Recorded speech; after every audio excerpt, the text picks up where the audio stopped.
जिंदगी की सच्चाई यही है कि सबको एक ना एक दिन भगवान के पास जाना है। तो क्यों ना जीते जी भगवान का नाम ले लिया जाए। आज आचार्य विद्यासागर महाराज जी ने भी समाधि ले ली। उनसे पहले कितने साधु संत, कितने महान पुरुष हुए जिन्होंने समाधियां ली हैं। भगवान राम ने भी समाधि ली। तो जो इस दुनिया में आया है उसे एक ना एक दिन जाना है। कुछ भी परमानेंट नहीं है। इंसान का ये शरीर भी उसका नहीं है। जिस दिन इंसान इस बात को समझ जाएगा ना, उसके जीवन के सारे दुख मिट जाएंगे। जब वो ये समझ जाएगा कि ये देह भी उसे एक ना एक दिन तो त्यागनी है। चाहे वो संत हो, चाहे वो साधारण इंसान हो, चाहे वो भगवान ही क्यों ना हो। राम को भी तो समाधि लेनी पड़ी थी।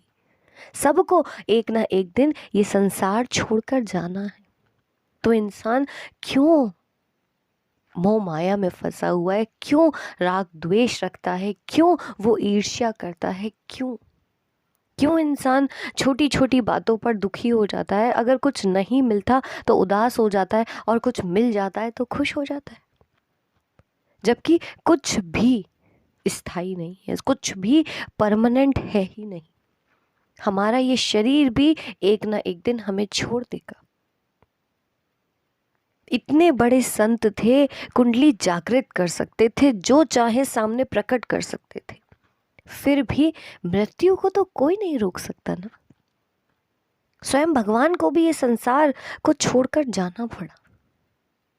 तो आज इंसान क्यों सुख में बहुत सुखी हो जाता है और क्यों दुख में बहुत दुखी हो जाता है, जबकि कुछ भी इंसान का है ही नहीं। सब कुछ प्रकृति का दिया हुआ है और सब यहीं छोड़कर जाना है। इंसान का कुछ भी नहीं। ये शरीर भी सिर्फ सांसों से चल रहा है। जैसे सांसें निकल जाएंगी ये शरीर बेकार हो जाएगा।